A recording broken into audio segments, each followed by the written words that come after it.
மங்களமாகட்டும் வள்ளி.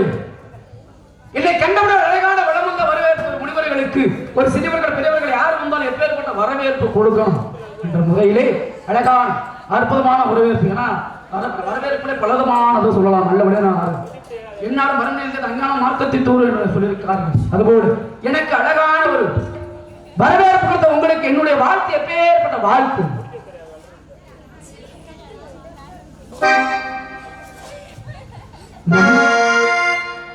மண்ண தொட்டு கும்பிட்டு பொட்டு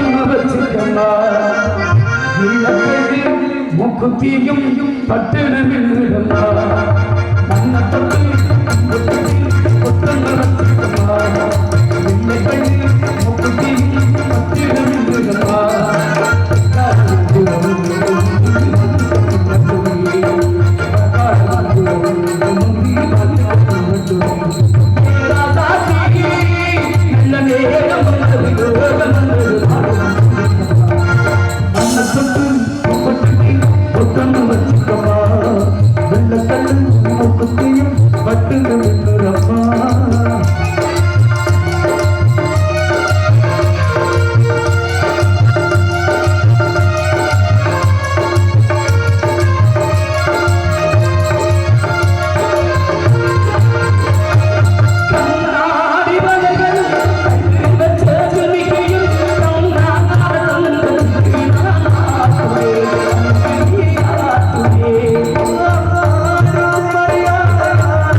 மீண்டும் ஆயிரம் வந்தால் என் வளர்வான் என்று கருதுவது சென்றலே நுழைத்தொகை முத்தி சுந்து பிடி சுருட்டு உயிர் படுப்பதை ஒத்தத்தில் நம்ம மறப்போமா வான்மகள் வாழாத போய்கள் மடிவளம் சுரக்க மன்னர் கோன்முறை அரசு செய்கை குறைவில்லாத உயிர்கள் வாழ்க்கை ஆன்மலை அரங்கள் ஓங்க நற்றவன் ஏழு மணில மேன்மக்கள் சைவீர்கள் வேர்த்து வாக்கியத்துடைய அன்பும் பண்பும் பாசம் கொண்ட நீர் அந்த ஊர் உலகம் போற்ற வாழ்வாயாக கண்ணியும் கள்ளையும் கற்ற ஞானம் கொண்ட நீர் கண்ணன் கருணைக்கு காலங்களோறும் வாழ்வாயாக உள்ளுக்கு தரு கொடுத்த வள்ளல் பாரியை வாழ்க்கை குறுநில கோபங்களே குறவரின் தலைமகளே உங்களிடத்தில் சில விவரங்கள் கேட்டா பதில் வருமா பேசுங்க. ஏன்னா தமிழ் தவத்த ஒருவர் சேர்ந்து தமிழை இருவர் பேசிக்கின்ற பொழுதே நல்ல கருத்துக்களாகப்பட்ட மக்களுக்கு போய் சேரும்.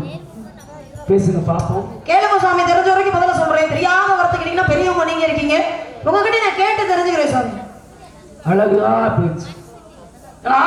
தெரியாது அப்படின்னு தெரிஞ்சா இருந்தாலும் கூட உங்களிடத்துல கேட்டு தெரிஞ்சுக்கிறேன் அப்படின்ற ஒரு பணிவான அழகு மிகுந்த ஒரு பேச்சு. சரி சார், ஆக தாங்களுக்கு முதல் கட்ட விசாரணை.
வரவேற்பை கண்டு மனம் மகிழ்ந்தேன். யாரை எப்படி வணங்க வேண்டும்? ஒரு தாயாகப்பட்டவளை எங்க வணங்கணுமா? தன்னுடைய கருவயிற்கு நேராக வணங்குறதெல்லாம் முடிஞ்சு கதை பாட்டு பாடி முடிச்சிட்டீங்க, திரும்பி வணங்கினதுக்கே மறுபடியும் வரீங்களே. யாரை எப்படி வணங்கணும் முதல்ல தெரிஞ்சுக்கணும்ல. முதல்ல வந்து கதைப்பாட்டை பாடி பேச்சாக நான் என்ன பேசிட்டேன், ஆனா கதைப்பாட தொடரல. அப்ப கதைப்பாட தொட்டு இந்த வரவேற்பு கொடுக்குற உங்களுக்கு என்ன? சரி சொல்லுங்க. வணங்குறதுல எத்தனை முறை இருக்கு?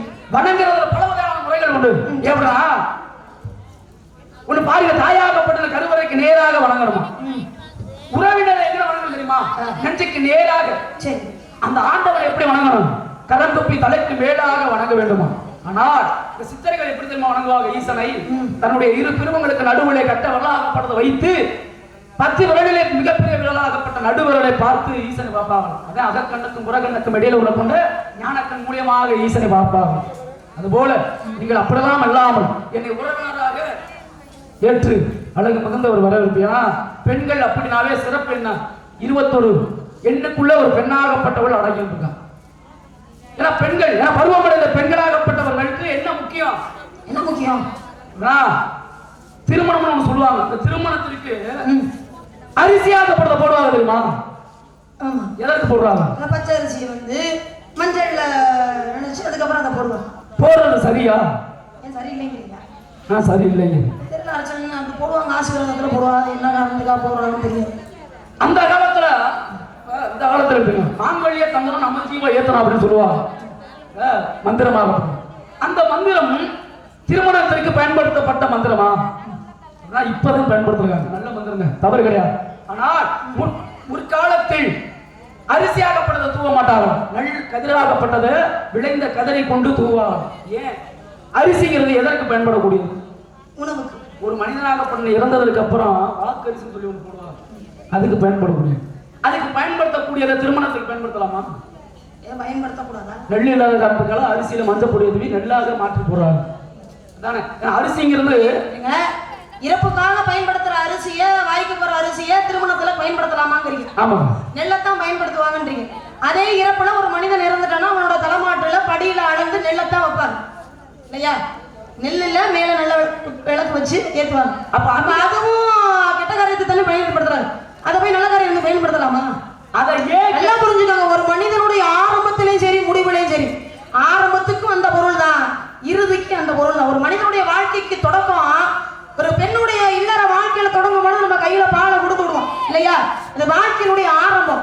கடைசியா இறுதி கட்டத்துல வாயில பாலை ஊத்துனோம்னா அவனுடைய இறுதி கட்டமாக முடியுது.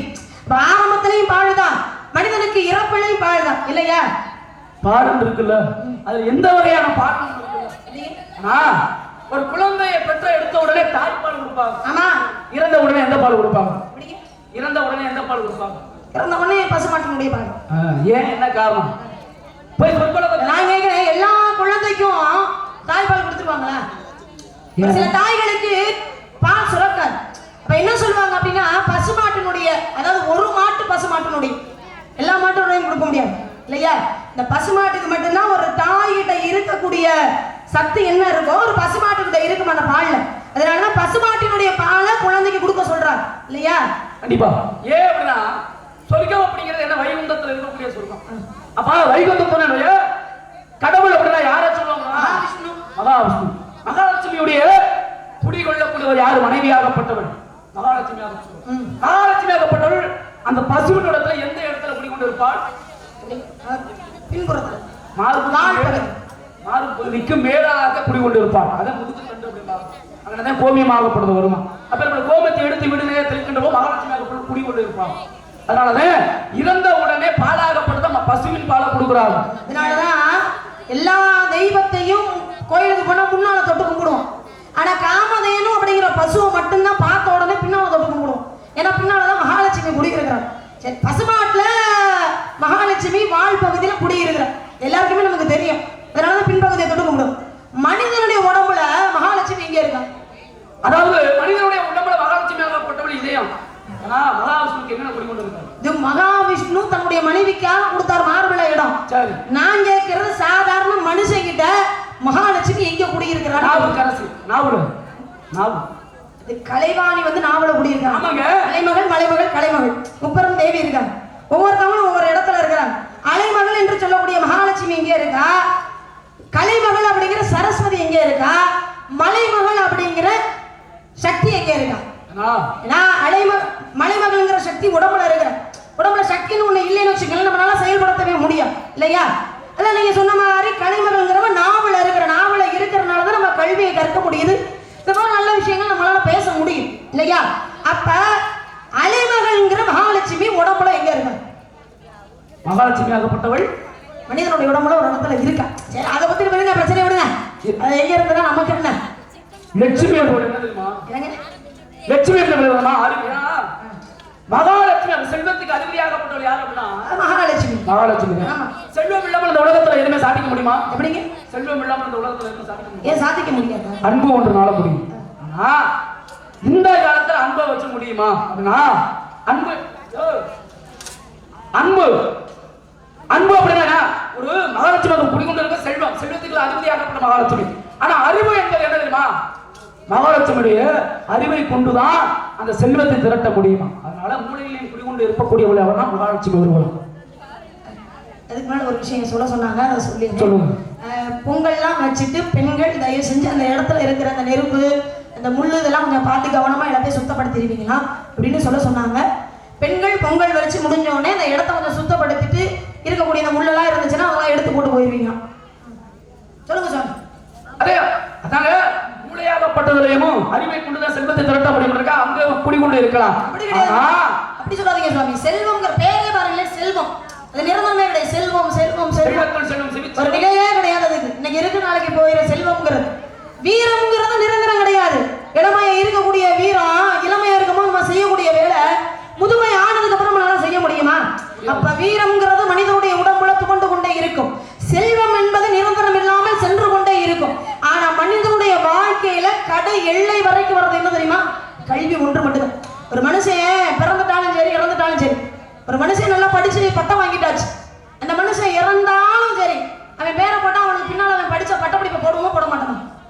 ஒரு பெரிய பணக்காரனா இருக்கான், செல்வந்தரா இருக்காரு, பேரை போட்டு இவர் மிகப்பெரிய செல்வந்தருங்க அப்படின்னு போடுவாங்களா? பேர் மட்டும் தான் போடுவாங்க. ஆனா கல்வியை கற்றால் மட்டுமே பேருக்கு பின்னால அந்த பட்டம்ங்கிறது ஒண்ணு வரும். படிப்பு இன்றைக்குமே போகாத ஒன்று. ஏன்னா உலகத்துல இறந்ததற்கு அப்புறம் கூடவே வரக்கூடியது என்ன அப்படின்னா புண்ணியமும் செய்த பாவம் மட்டுமே வரும். மனிதன் எந்த புண்ணியம் செய்கின்றனோ அவன் சொர்க்கலோகம். எவன் ஒருவன் பாவம் செய்கின்றானோ, அதாவது ஒரு மனிதனுக்கென்று இருக்கக்கூடிய மொத்தம் சொர்க்கலோகமாகப்படுது 8,48,000 சொர்க்கலோகம் உண்டாம். அதுல மனிதனுக்கு என்று எத்தனை சொர்க்கலோகம் தெரியுமா? 28 சொர்க்கலோகம். இந்த 28 சொர்க்கலோகத்திற்கும் அந்த நடந்து போய் கொண்டே இருக்க அந்த காத வழி அப்படின்னு சொல்லுவாங்க.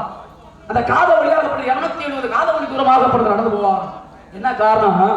புண்ணியம் செஞ்சதை என்ன பண்ணுவாங்களாம், தனக்கு தேவையான எல்லாத்தையும் ராஜ மரியாதையோட எமதர்மன் இடத்துல கூட்டி போவாங்க. இந்த பாவம் செய்தவனை மட்டும் என்ன பண்ணுவாங்களாம், அடிச்சு தரதவனை இழுத்துட்டு போவாங்க. அதனால ஒரு மனிதனாகப்பட்டவன் இப்படித்தான் வாழணும். அதற்கு எடுத்துக்காட்டாக பாருங்களேன், சிதம்பரம் நடராஜனுடைய கோவிலை பாருங்க. மனித உடம்பை வைத்தே கட்டப்பட்ட ஒரு ஆலயம் அப்படின்னா சிதம்பரம் நடராஜனுடைய கோவில். அந்த சிதம்பரம் நடராஜனுக்கு என்ன ஒரு சிறப்பு தெரியுமா? உலகத்திலே நடு மைய புள்ளியாகப்படுத்த கண்டறியப்படியாமல் தவித்து போனார்கள் விஞ்ஞானிகள். அப்படியெல்லாம் கண்டறிகின்ற பொழுது இந்தியாவில் இருக்கிற பல வருடங்கள் கழித்து கண்டுபிடித்தார்கள். அப்ப இன்னும் பல வருடம் கழிச்சு இந்தியாவில் தானே இருக்கு. இந்த இந்தியாவுக்குள்ள எங்கன்னா நடு மைய புள்ளியாகப்பட்ட இருக்கு அப்படின்னா தமிழ்நாட்டுக்குள்ள இருக்குன்னாங்க.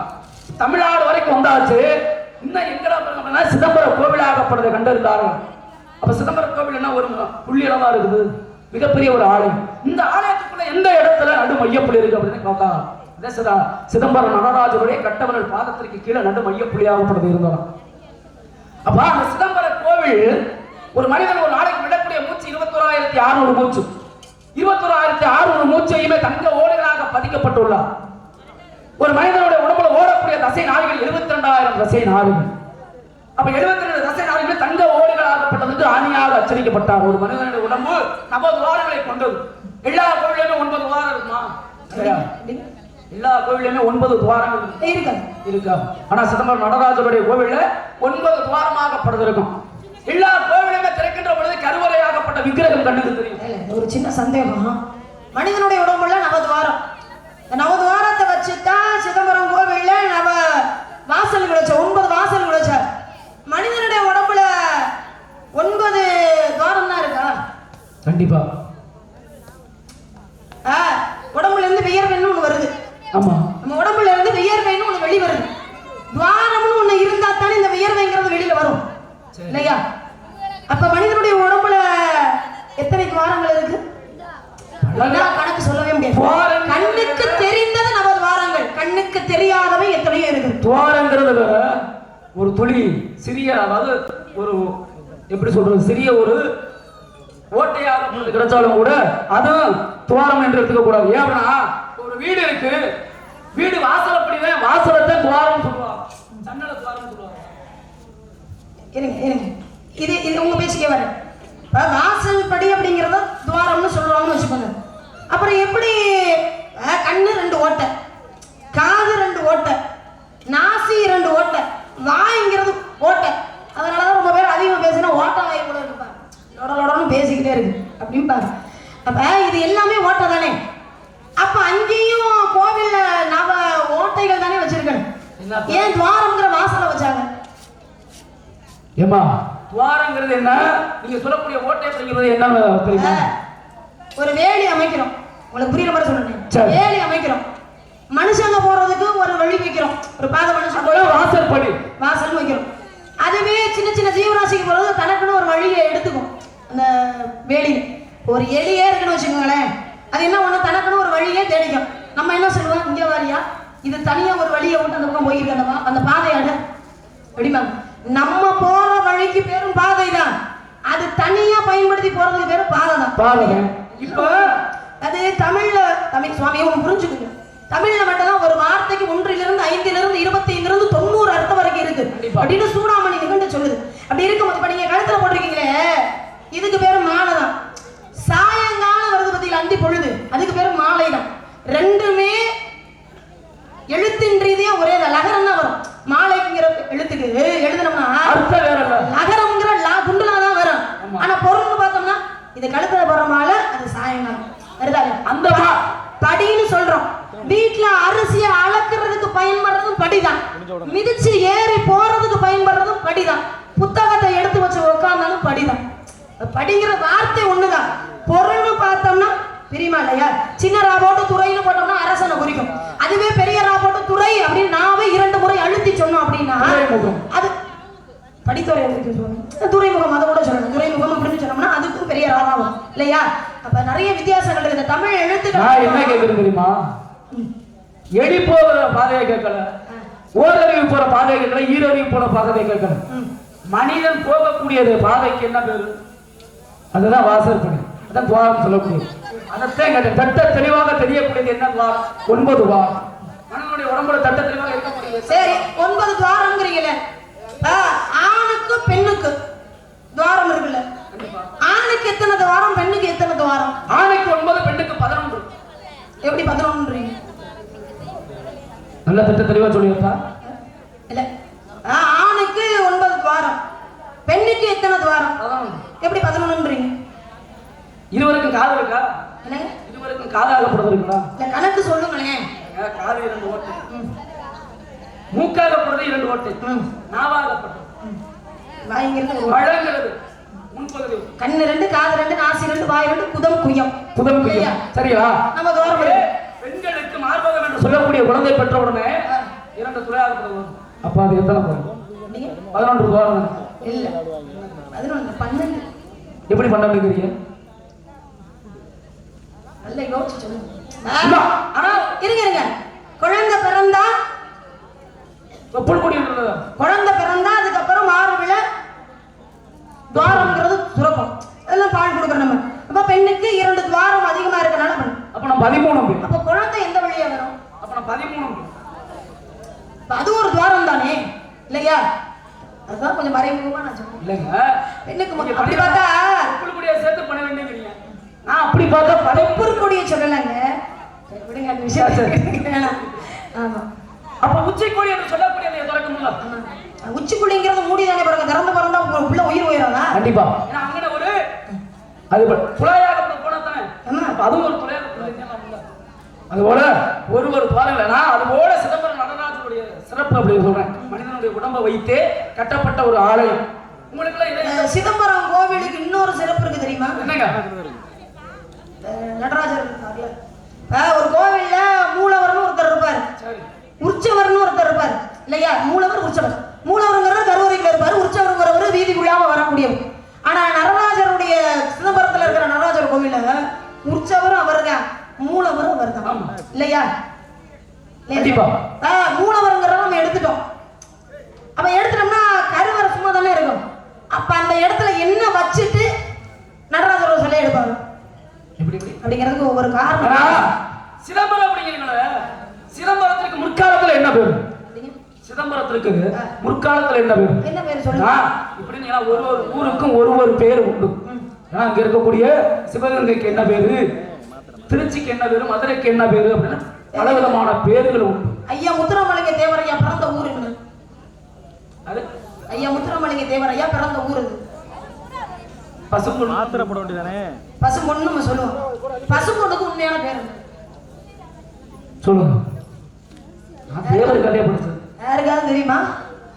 பழையப்பாவா? பசும்பொண்ணுக்கு உண்மையான பேர் பசும்பொன்கிற மன்னன் ஆண்டா, அதனால அந்த ஊருக்கு பேரு பசும்பொன்னு பேர். அப்ப அதுக்கு உண்மையான பேர். அதுக்கு முன்னால அந்த ஊருக்கு பேர் இருக்கும்ல, ஒரு காரணம் இருக்கு. சொல்லுங்க. கும்பகோணம் எடுத்துக்கங்க. கும்பகோணத்துக்கு முன்னாடி ஒரு பேர் உண்டு. ஒண்ணும் இல்ல, உள்ளூருக்காரு தயாராகி அப்படியே நிக்கிறாரு. ஏன்னா இருக்கிற ஆளுங்க 2-3 பேர் எந்திரிச்சு போறதுக்குள்ள அவர் வெளியில அனுப்பிடலான்னு ஒரு முடிவுல இருக்கு. என்ன காரணத்துக்காக வந்தீங்க? சரிம்மா, பணத்துல என்ன வண்டி? காவல். காவல். ஆமா. யாருக்காக காவல்? முருகனுக்காக காவல் சொல்லுங்க. முருகனுக்காக. முருகனுக்காக காவல். ஆரம்பத்துல ஒண்ணு சொன்னீங்கல்ல, என்ன சொன்னேன்? கணவனுடைய பேரை சொன்னா ஆயுள் குறைந்துடும். ஆமா, கணவனுடைய பேர் சொன்னா ஆயுள் குறைஞ்சிரும்ல. என்னங்க? முருகனுடைய பேரை சொன்னா, அதாவது கணவனுடைய பேரை சொன்னா ஆயுள் குறைந்து விடும் அப்படின்னு சொன்னது யாரு? நீங்க. ஒட்டு கேட்டுக்கிட்டீங்களா? உங்கள மாட்டேன். ஒட்டு கேட்கிற சாமியார் போய். அது போல நான் யார இந்த இடத்துல வந்து காவல் பாக்குறீங்க? யாருக்காக காவல்? முருகனுக்காக காவல். அப்பேற்பட்ட அவரையே உனக்கு மாப்பிள்ளை பார்த்துக்கிறீங்க. வேற எனக்கா? ஆமாங்க. முருகனை மாப்பிள்ளை பார்த்துருக்கீங்களா? முருகனை தவிர வேற யார வேணாலும் சொல்லுங்க, கட்டிக்கிறேன். முருகனை மட்டும் கட்ட மாட்டேன். இல்லன்னு சொல்றதே சொல்றீங்க. முருகன் அப்படின்னா தெய்வ பிறப்பை சேர்ந்தவர். நீங்க வந்து மானிட பிறவியை சேர்ந்தவர் அப்படிதானே? அப்பேற்பட்ட உங்களோட அவர் திருமணம் பண்ணிக்கணும்னா நீங்க கொடுத்து வச்சிருக்கோம். இதுல அவரை நான் திருமணம் பண்ணிக்க மாட்டேன் அப்படின்னா தெய்வத்தை போய் யாராவது கல்யாணம் பண்ணிக்குவாங்களா? அவருடைய சிறப்பை சொல்லுங்க. ஆலனுக்கு பேரெடுத்த அழகனம்மா அழகல் அவன் அறுபடை வீடு கொண்டு முருகனம்மா முருகன். அவனுக்கு பேரெடுத்து அழகனம்மா அழகனவன் அறுபடை வீடு கொண்ட முருகனம்மா முருகன். அவனுக்கு பேரெடுத்து அழகனம்மா அழகனவன் அறுபடை வீடு கொண்ட முருகனம்மா முருகன். அவனுக்கு பேரெடுத்து அழகனம்மா அழகன்.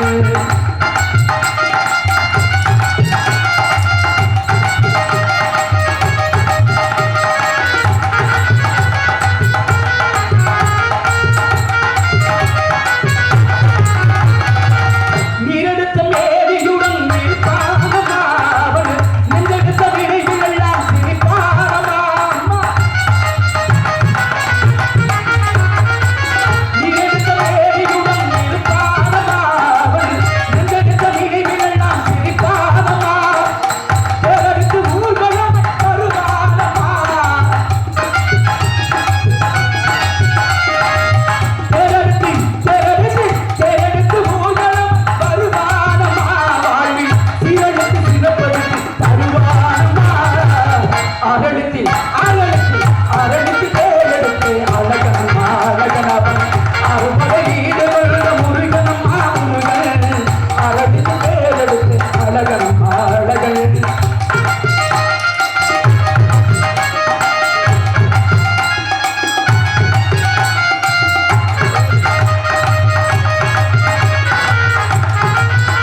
பிடிச்சிருக்க பிடிக்கல மாப்பிள்ளை முருகனை பார்த்துருந்துருக்கேன்.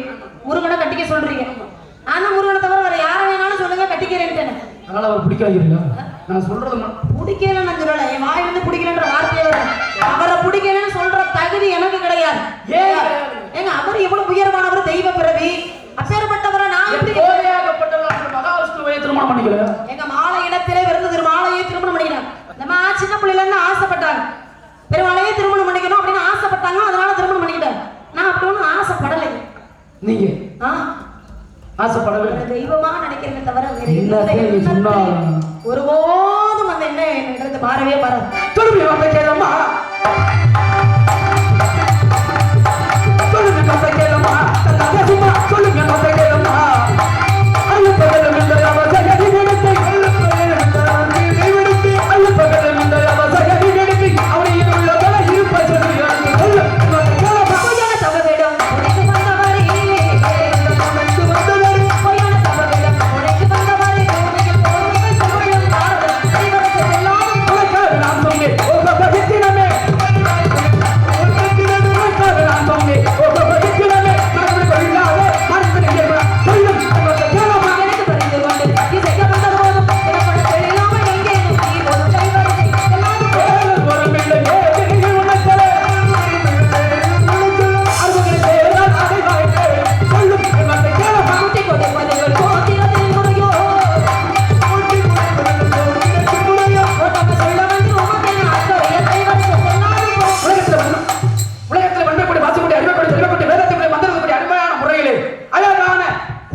என்னைய பார்த்து எப்படிமா நான் மருமப்படுவேன்?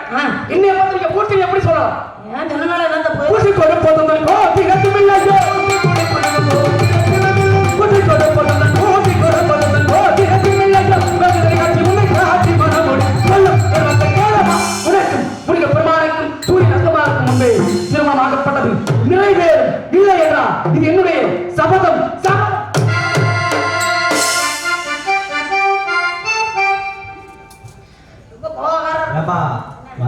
முருகனத்தை கட்டிக்கணும் ஆசைப்படுறீங்க. அப்படித்தான் எல்லார்ட்ட சொல்றீங்க. இப்ப பிடிக்கலன்னு சொல்றீங்க. இப்ப புருஷனுக்கு எங்க போறது? அதிகாரி நினைச்சியா? நீ எப்ப அவளை வருத்தப்படுற? நானே வருத்தப்படல, நீங்க எவ்வளவு வருத்தப்படுறீங்க? உருகி முருகனை காதல் பண்ணீங்க. அப்படி சொன்னேன்னா ஒரு காரணம் இருக்கு. என்ன காரணம்? நான் முருகனை தான் காதலிக்கிறேன், அவரை தான் கல்யாணம் பண்ணிக்கணும்னு ஆசைப்பட்டேன். அதே முருகன் தான் அவர் மாப்பிள்ளைய பார்த்து வந்திருக்கிறார். முருகன் தான் மாப்பிள்ளைன்னு சொன்ன உடனே நான் ஒத்துக்கிட்டேன்னு வச்சுக்கோங்களேன். நல்லா இருக்குமா அது? நான் பிடிக்கல வேண்டாம் அப்படின்லாம் சொன்னாங்கன்னா முருகப்பெருமான்கிட்ட போய் இந்த விஷயத்த சொல்லுவார். முருகன் என்னன்னு பாரு, நம்மளே ஒரு பிள்ளை பிடிக்கலன்றா எங்க இருக்கு பிள்ளை அப்படின்னு விரைவில் என்னை தேடி வருவார். அதுக்காக அப்படிலாம் சொன்னேன். அதனால விடியறதுக்குள்ள கல்யாணம், எல்லாரும் கல்யாணத்துக்கு வந்துருங்க. நானும் போய் கல்யாணத்துக்குள்ள ஏற்படலாம் இல்லையா? மணப்பெண் அலங்காரம் இப்பவே அது மாதிரி இருக்கீங்க. இதெல்லாம் ஒரு அலங்காரமா? இதுக்கு மேல அலங்காரம் இருக்குங்க.